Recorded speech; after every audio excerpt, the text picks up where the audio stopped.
G'day everybody, welcome back to another video. Richie here. I am down in the Central Business District this afternoon in Bendigo, getting some beautiful footage of our man George Lansell here. I suppose the goal of today's video is to crush up some of the quartz ore samples that I have back home that I've collected probably over the last 12 months.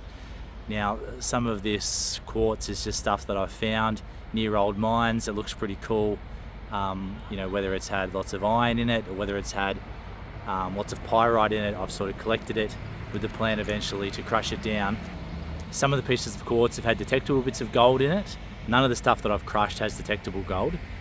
It's just from that same rock there has been detectable gold in it as well, if that makes sense. So yeah, I'm really curious to see whether we get any gold out of it. In total, I've got about 20 kilos of ore that I'm going to crush up. And I thought, I couldn't make a video about crushing up quartz without paying a little bit of a tribute to our man George, who puts Bendigo on the map in many ways. So let's have some fun today and let's get into it.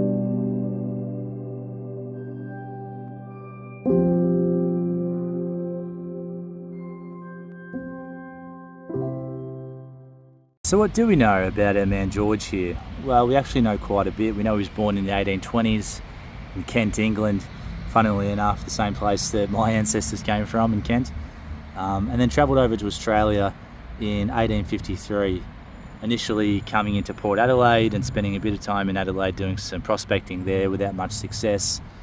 He heard about the boom happening over in Bendigo in Victoria, so decided to come over here. And then following in the footsteps of the family trade, George and his brother opened up a butcher shop here on View Street, where they specialised in soap making and candle making. Now, reports are that the smell was horrendous, the smell of the mutton and the fat, but apparently the worst thing was the smell of the perfume that George used to try and cover up the scent of the boiling fat.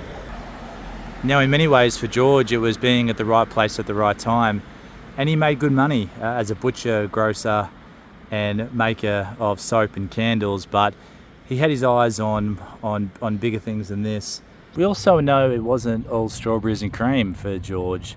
It wasn't like his first investments were overly successful. In fact, he had a few investments in different mining prospects that proved to be unsuccessful, resulting in him having to go back to the butcher shop, go back into the candle making and the soap making until he could raise more money for future investments. And it wasn't actually until 1871 when he succeeded with the 180 mine that things actually turned around for him.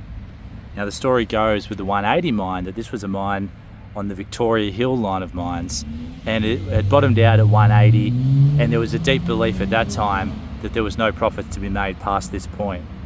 Now, looking back in hindsight, we can see that this is quite laughable considering the 180 mine got to a depth of 3,179 feet.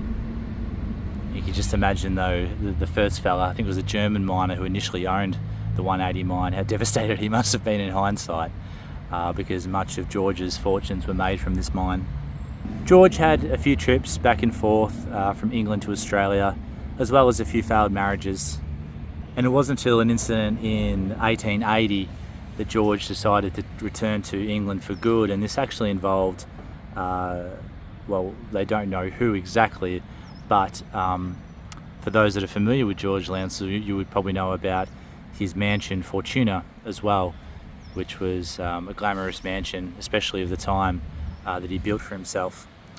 Now, the story goes that one morning whilst going out for a walk, he noticed that a coffin had been placed at his doorstep near the stables on his property at Fortuna, as a bit of a signal, I suppose, from the community to take a little bit more care and to provide better standards for the miners that were working in his mines.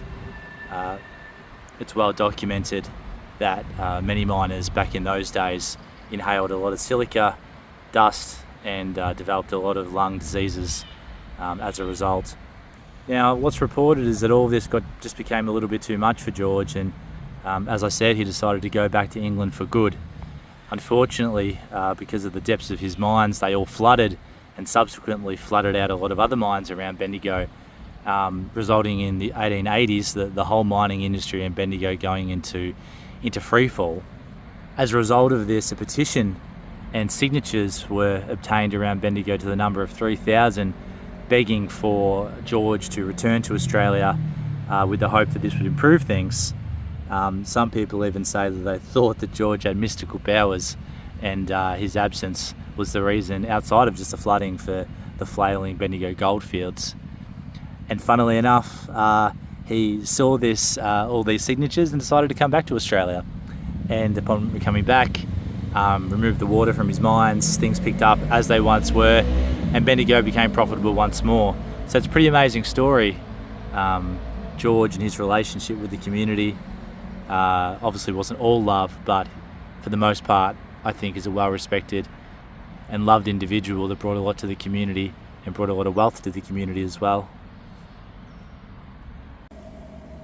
So just to give everybody a bit of an example of the type of material that I'm running through here, never mind the cog, probably just chucked that in my bag after getting a find and it's ended up in here. But it's a mixture of this sort of hot rock stuff, this sort of quartz that has quite high mineralization in it, so you can see that crevice in there and all that iron staining that runs in between it.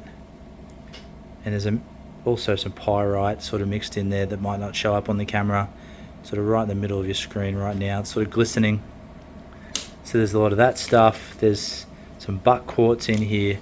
So as I said in the intro, most of this stuff is it's interesting bits of quartz that I've picked up as I've been out in the goldfields and bolt, and the rest of it is what has been left over from detectable gold. So none of the material in this bucket here had detectable gold in it, but I know some of it had really fine gold that wasn't detectable, but after crushing up a few bits of a few samples, yeah, I was able to identify some fine gold in it. So you can see this stuff here, it's got so much iron in it, so good chance. Just a little bit of an update here. I'm probably halfway through working through the material and I came across this little bit of quartz that I'd found a long time ago, and initially thought it was gold, but it's actually pyrite, I think, in the quartz there.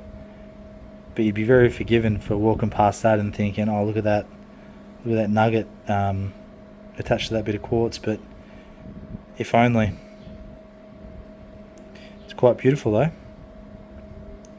So I won't crush that, I'll keep that. That's pretty cool, I reckon. You see how it glistens off the sun, and yeah, it gives that illusion of gold.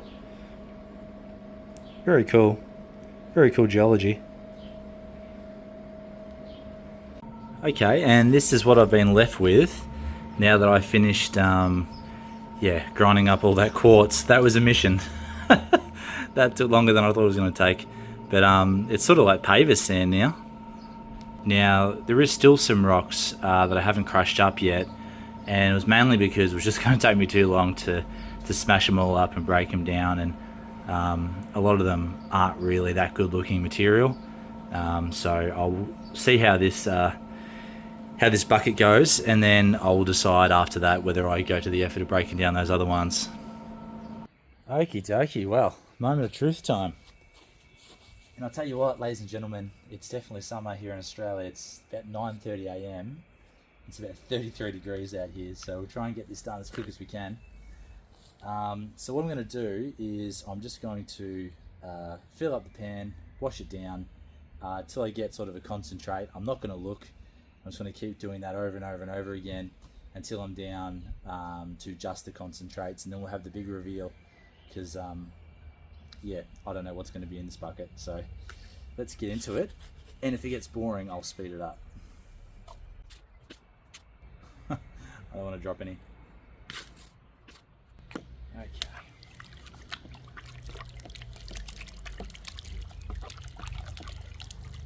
funny, I said in a recent video that I wasn't going to do any more panning probably, and here we are.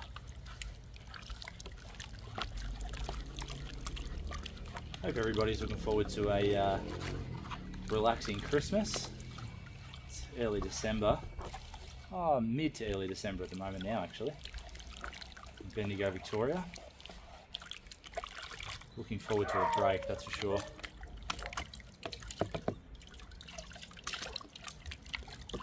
I've actually got a month off work. I generally don't take too much leave throughout the year, and I generally save it all for Christmas time because I love Christmas and I love summer.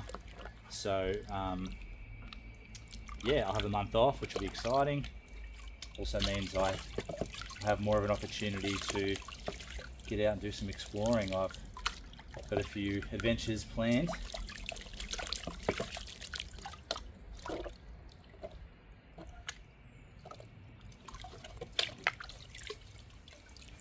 So stay tuned for them.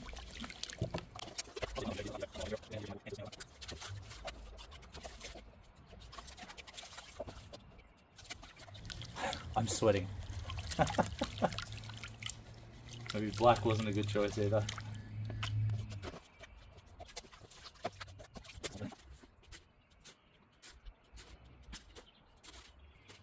Whoop, and there she goes. Now I did pay about $300 for the crusher from a guy in, Stephen is his name, in Chiltern, I think, northeast Victoria. He was a nice guy. So, you know, I don't expect to get 3 grams.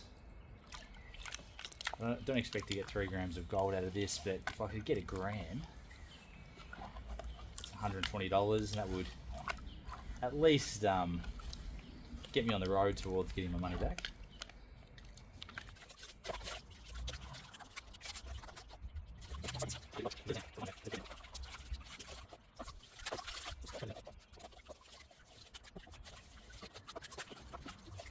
I'll tell you one thing, I bet your old Georgie boy wasn't doing it like this.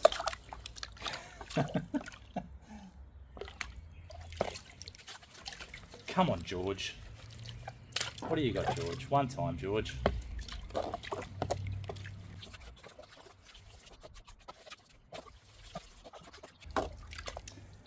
I was reading a book the other day, and in the 1870s, Bendigo was referred to as Quartopolis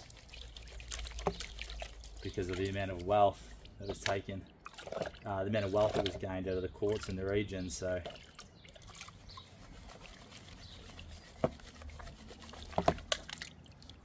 and there's still so much of it around. Bendigo's one big alluvial mine and one big deep lead mine, really, with the different lines of reef that run through it. And you can't really walk down a... the hell's that? Just a rock.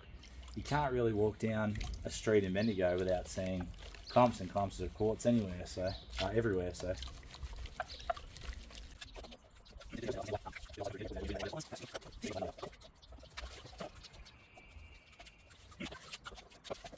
I really want to have a peek, but I'm going to resist the urge. Oh, isn't this going to be funny if I have done all this and there's absolutely nothing in here, which it could be. No, that's a lie. When I was breaking up the quartz and I was putting it through the machine, there was one little specimen. I could see there was a tiny little bit of gold in it, like a micro speck. Wouldn't register on the scales, but there's definitely at least that speck, unless I dump it into the bucket.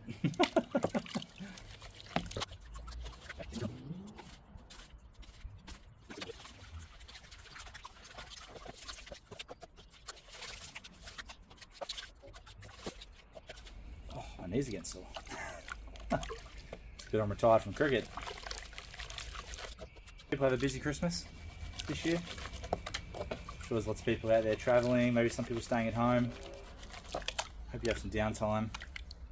Oh, it's a busy year, it's nice to have some downtime.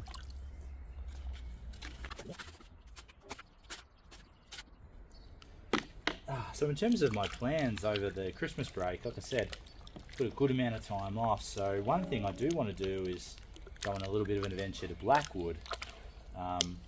Now, for those of you that aren't aware of where Blackwood is, it's sort of not too far from Ballarat and Daylesford. There was a gold rush there. Oh, I can't remember off the top of my head. It was in I think the middle to the later stages of the 1800s, and I think it was delayed a little bit because it was so hard for the prospectors to get in there because the landscape was so steep. So getting machinery in there was very expensive, and time consuming, and just difficult, all around difficult. So yeah, it was one of the later gold rushes in Victoria, I believe. So it's a beautiful area in there. It's the Lerderberg National Forest or Heritage Forest or something like that. So you can't actually prospect in that little area, but all around there, there's beautiful fishing, beautiful camping areas, and there are areas where you can prospect legally as well. So I'm going to go for an overnight camp there, which I'm really looking forward to. Not sure if I'll be going on my own at this stage or with my brother-in-law if he decides to tag along.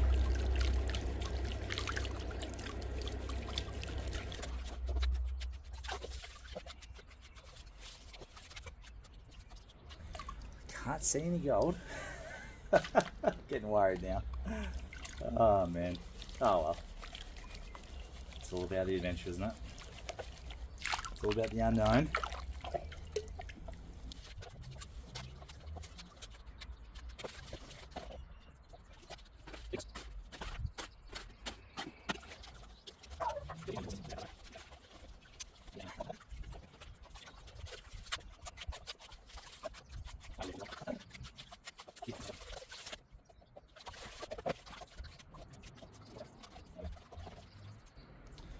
Okay, this is the last of it. Make sure we get it all. That's it. Oh.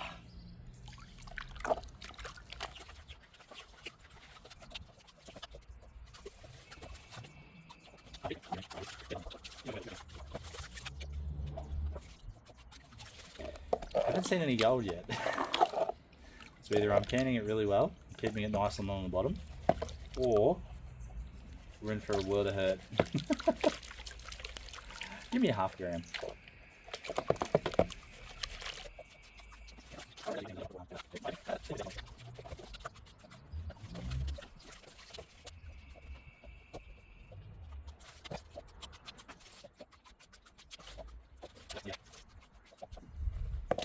Okay, I think that's close enough. Okay, moment of truth. Let's have a look. What are we dealing with?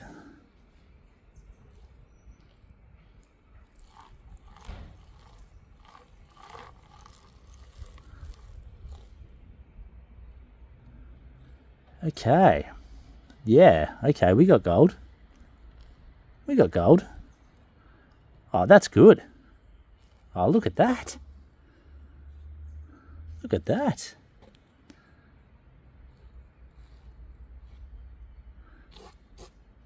That's good. Oh, at least there's something in there.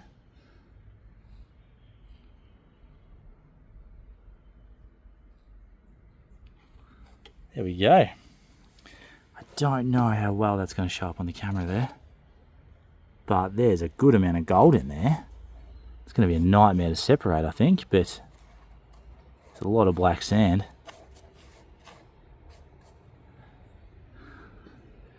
Try and get a close-up of that so you guys can see it.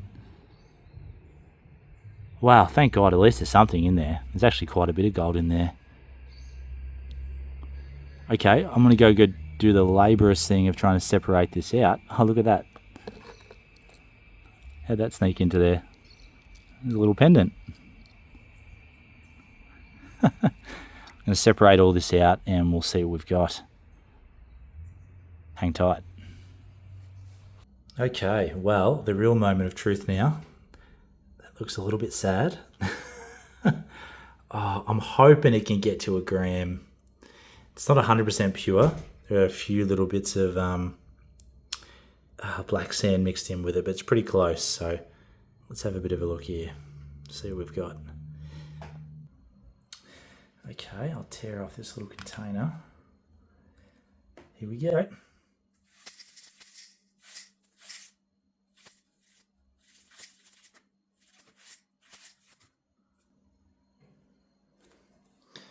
A little bit more. Okay. Geez, I'm always a terrible estimate. I don't know if you can see that there, but that is 3.39 grams.